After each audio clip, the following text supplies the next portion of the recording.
Hoy vamos a comenzar nuestro estudio de la química justo en el fundamento de la teoría atómico-molecular. La materia que vamos a cubrir aquí es el primer estudio del desarrollo del concepto, titulado la teoría atómico-molecular. Y deberías leerla y familiarizarte con ella para la preparación de la escucha de esta clase, así como de la segunda. Así que, básicamente, la química es realmente el estudio de átomos y moléculas. ¿Cuáles son las propiedades de los átomos? ¿Cómo se combinan para formar moléculas? ¿Cuáles son las propiedades de las moléculas basadas en los átomos que las componen? ¿Y cómo los átomos se reorganizan durante el curso de la reacción química para formar nuevas moléculas a partir de las moléculas originales? ¿Y cuáles son las propiedades de esas nuevas moléculas que observamos a partir de la reacción química que tiene lugar? ¿Y cómo todo esto se relaciona con la energía asociada con las reacciones químicas? Así que realmente tenemos que entender la existencia de moléculas de átomos, y eso es, en esencia, la teoría atómico-molecular, que es lo que desarrollaremos en estas dos primeras clases. Entonces, solo como un avance, ¿a dónde vamos? Con esto, ¿qué es lo que queremos saber? Si nos fijamos en el mundo que nos rodea, piensa en todos los objetos, todos los espacios que nos rodean y más allá. Lo que descubrimos, lo que vamos a descubrir, es que todos esos materiales están hechos de diminutas partículas individuales que no podemos ver, que se llaman átomos. Los átomos en sí son las partículas fundamentales que componen las sustancias puras a las que llamamos elementos. Y como puedes ver, como se define aquí, los elementos son aquellas sustancias puras que no puede simplificarse más. Hay más de 50 millones de sustancias conocidas, sustancias puras compuestas, como les llamamos en nuestro mundo, y solo un poco más de 100 de ellas, 100 materiales, son elementos en sí, los más simples de estos. E incluso fuera de esos poco más de 100, muy pocos de ellos son realmente comunes, dándose en la mayoría de los compuestos. Así que, ¿cómo es posible que tan reducido número de sustancias puras, los elementos, sean capaces de combinarse para formar un número increíblemente grande de otros tipos de sustancias? Y la respuesta es que los átomos se combinan en proporciones de enteros simples para formar moléculas, como se ve aquí.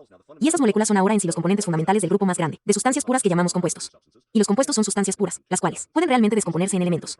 Estos son realmente los principios fundamentales de la química. Todo lo que sabemos acerca de la química está basado en estos preceptos simples y luego, como que los agrupamos con más detalle. Así que, si vamos a comprender la química, vamos a tener que creer en estas cosas. Y desde el principio, lo que entonces querríamos preguntar es, ¿cómo sabemos que los átomos existen? Después de todo, si miras las sustancias a tu alrededor, realmente no ves los átomos. Los átomos son muy pequeños para nosotros como para poder detectarlos con nuestros sentidos normales, así que necesitamos otros medios para hacerlo. Pues bien, en un mundo contemporáneo, resulta que hay una manera en la que, en esencia, podemos ver los átomos. Podemos utilizar un instrumento llamado microscopio de efecto túnel. En este caso particular, la imagen que estoy mostrando fue tomada en los laboratorios de Almaden, de IBM, hace ahora unos 25 años. Y en esta imagen, lo que realmente vemos con cada uno de estos pequeños bultos de aquí es un átomo de hierro individual que está colocado en la superficie de una pieza de cobre. Hay otro aquí. De hecho, cada una de esas pequeñas cosas rojas de ahí es un átomo de hierro. Ahora, como esta imagen en particular fue creada, ¿cómo funciona un microscopio de efecto túnel? Cómo utilizar ese aparato para colocar precisamente los átomos para formar este grupo de caracteres tan interesante que de hecho significa átomo, es un tema para una clase mucho más posterior. Todo esto implica realmente que de hecho tenemos un medio por el cual podemos ver átomos. Pero realmente existen dos problemas al tomar esto como conclusión. Uno es que nunca podríamos haber construido un microscopio de efecto túnel si no hubiésemos sabido que los átomos existen.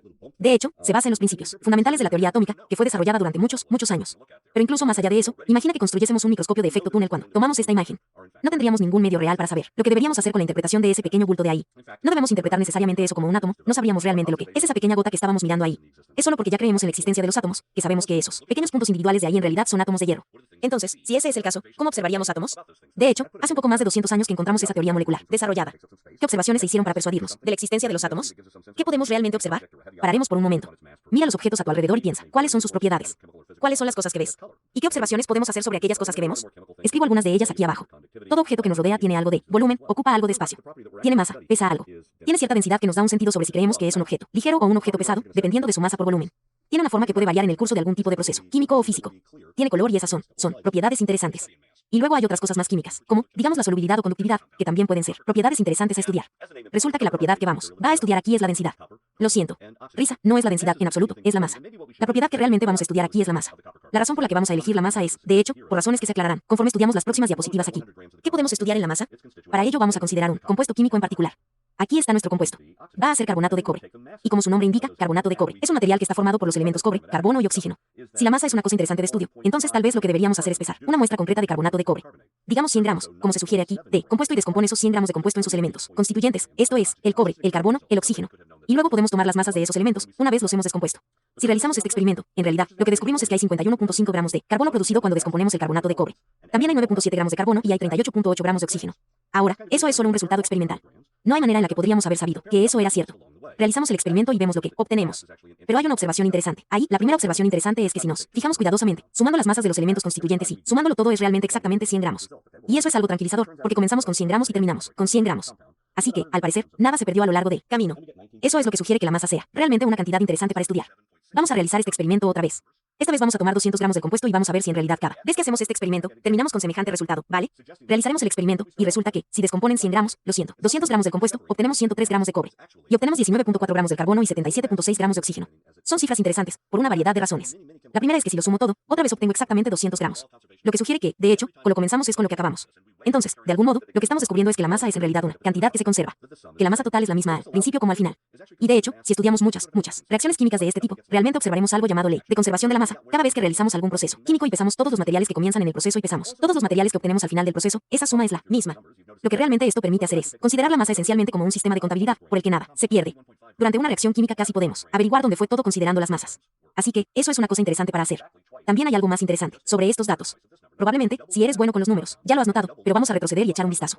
Nota que aquí, de 100 gramos de compuesto, 51.5 gramos eran cobre y de 200 gramos de carbono, compuesto, 103 gramos eran cobre. Este número es exactamente el doble de este número, al igual que es el doble de este número. En otras palabras, cuando duplico la masa de compuesto, he duplicado la masa de cobre presente. Y además, puedes ver que he duplicado la cantidad de carbono y la cantidad de oxígeno también. Parece entonces que, de hecho, los elementos son proporciones de masa fijas entre sí. De hecho, solo mirando estos datos, puedo decir que el carbonato de cobre contiene 51.5% cobre, sin importar el tamaño de muestra que tomé. Y contiene 9.7% carbono, independientemente del tamaño de muestra y un 38.8% de oxígeno. De nuevo, independientemente del tamaño de muestra, tenemos exactamente la misma proporción de masa en cada una de estas cosas. Deberíamos comprobar y ver si eso presenta cierta consistencia. Así que vamos a llevar a cabo un par de reacciones químicas diferentes. Esta ha sido solo una en particular. Aquí tenemos una. Vamos a tomar un compuesto que es una combinación de carbono y cloro. Lo llamaremos cloruro de carbono por ahora. No te daré la fórmula molecular, porque no sé cuál es la fórmula molecular, porque no sé todavía qué moléculas existen. Ni siquiera sé aún qué átomos existen. Pero si tomo 100 gramos de este compuesto de cloro y carbono y lo descompongo en carbono y cloro, lo que observamos es que esos 100 gramos contienen 92.2 gramos de cloro y 7.8 gramos de carbono. La suma de los dos es claramente 100 gramos, así que en realidad hemos conservado la masa tal y como pensamos que deberíamos. Pero además, si fuésemos a tomar, digamos 50 gramos de cloruro de carbono, y medir cuáles son las cantidades de masa del carbono y cloro que están implicados ahí, resulta que tenemos 3.9 gramos de carbono y 46.1 gramos de cloro. Bueno, eso es interesante. Lo que eso me dice es que la proporción de masa de cloro y carbono son exactamente iguales, sin importar el tamaño de muestra. Aquí hay una manera diferente en la que podríamos mirar este problema, sulfuro de plomo. Tenemos el mismo tipo de cosas aquí, ¿verdad? Vamos a tomar 100 gramos de compuesto que contiene plomo y azufre y a descomponer ese compuesto en los constituyentes plomo y azufre. Y aquí puedes ver que el compuesto resulta tener 86,6% plomo y 13,4% azufre. ¿Qué pasa si intentásemos cambiarlos? ¿Y si dijésemos que no estamos contentos con eso? Me gustaría ver si podría terminar con proporciones diferentes. Así que voy a encontrar un 100, voy a encontrar un gramo de azufre y voy a mezclarlo con 10 gramos de plomo. Tal vez podría realmente combinarlos en esa proporción. Y luego, predeciría que obtendría 11 gramos de sulfuro de plomo, porque ahora creo en la ley de conservación de la masa. Así que los haría reaccionar juntos y trataría de obtener 11 gramos de sulfuro de plomo. Resulta que si los hago reaccionar juntos, obtengo 7.52 gramos de sulfuro de plomo. Otra vez, voy a escribir el nombre, sulfuro de plomo, en lugar de dar la fórmula molecular, porque aún no sabemos qué átomos existen, por lo que no podemos saber lo que la fórmula molecular. Fórmula empírica. Bien, eso es interesante. Hay un par de cosas interesantes sobre esto. Una es que no obtuve 11 gramos de sulfuro de plomo, la otra es que no obtuve 11 gramos de nada. Y debo conservar la masa durante el curso de esta reacción química. Bueno, resulta que lo hicimos. Quedan justo 3.48 gramos de plomo, lo que eso significa es que al parecer, no puedo simplemente combinar plomo y azufre en cualquier cantidad que quiera. Solamente puedo combinarlos en una proporción determinada, pero vamos a intentarlo de nuevo. Vamos a añadir algo de azufre extra esta vez. Quizá, si añado azufre pueda formar más. Nota que solo utilizo 6.52 gramos de plomo, así que solo voy a usar 6.52 gramos de plomo, pero esta vez usaré más azufre y veré si no puedo obtener más sulfuro de plomo más allá de esa cantidad de plomo. Y la respuesta es no. De nuevo obtengo exactamente 7.52 gramos de sulfuro de plomo y vamos a ver entonces si ese es el caso. ¿Hay algo sobrante? Bien, resulta que sí. Hay un gramo sobrante de azufre. De hecho, realmente solo puedo reaccionar un gramo de azufre con 6.52 gramos de plomo para terminar con 7.52 gramos de sulfuro de plomo y no tener nada sobrante después. Realmente, lo que eso me dice es que existe una proporción fija de masa que tiene que combinarse, y que esa proporción de masa fija es bastante clara, a partir de lo que tenemos aquí en la pantalla. Al parecer, sulfuro del plomo, el sulfuro de plomo, aparentemente contiene 86.6% plomo y 13.4% azufre y no puedo variar esas proporciones. Lo que realmente hemos descubierto es una nueva ley de la naturaleza aquí. Hemos descubierto algo llamado la ley de las proporciones definidas. Puedes ver lo que dice aquí y es exactamente lo que acabamos de observar. En un compuesto, los elementos constituyentes están en una proporción de masa definida. Hemos visto eso con el plomo y el azufre. Lo vimos con el carbono y el cloro. Y lo vimos con el cobre, el carbón y el oxígeno. Eso, sin importar el tamaño de la muestra que tomamos, solo podemos obtener proporciones determinadas. E incluso si tratamos de forzar diferentes proporciones, realmente no terminaremos forzando a los elementos a combinarse de alguna manera diferente. Esto está fuera de nuestro control. Es una ley fundamental de la naturaleza que estos materiales reaccionen de la manera en que lo hacen, en las proporciones de masa en que lo hacen. Ahora, ¿significa eso que existen los átomos y la razón por la que están restringidos es porque solo podemos combinar átomos de manera específica? Resulta que la respuesta a esa pregunta es sí, pero hemos probado que eso es cierto. Es este el caso en que la ley de proporciones definidas nos ha demostrado que la razón, por ejemplo, por la que solo pueda combinar esta cantidad de plomo con esta cantidad de azufre es porque estos son átomos de plomo y átomos de azufre y se combinan en una proporción entera determinada. Bueno, tal vez no. De hecho, hace 200 años los químicos no estaban convencidos de la ley de proporciones definidas, porque no podíamos contestarlas. Siguientes preguntas. ¿Podríamos combinar cosas en proporciones definidas que no son partículas para llegar a determinadas combinaciones por analogía, por ejemplo? ¿Puedo tomar el rojo y el amarillo y mezclarlos juntos y obtener naranja? Y si quiero conseguir un tono particular de naranja, tengo que mezclar una determinada proporción de rojo y amarillo. Pero eso no implica en absoluto que, de alguna manera, cualquier otro color además del rojo o amarillo es particular. No implica eso en absoluto. De hecho, podría combinar el rojo y amarillo de maneras diferentes y obtener diferentes tonos de naranja, pero para cualquier color de naranja específico solo consigo una combinación concreta, aunque no parezcan partículas. ¿Podría mezclar partículas que no van juntas en proporciones definidas? La respuesta a esa pregunta es también sí. Vamos a considerar, en lugar de rojo y amarillo como colores abstractos, vamos a hacerlos M&M's. Puedo combinar M&M's rojo y amarillo en cualquier tipo de mezcla que quiero, en cualquier proporción que quiero. Y entonces, solo por el hecho de saber que son partículas que no conducen a proporciones definidas, la conclusión entonces es que no hemos probado todavía que existen los átomos y las moléculas. Necesitamos obtener algunos datos más, pero aquí vamos por el camino correcto. Y lo que haremos ahora es examinar otras proporciones de masa. Y compararemos esas proporciones de masa en la próxima clase para poder establecer la existencia de átomos y moléculas.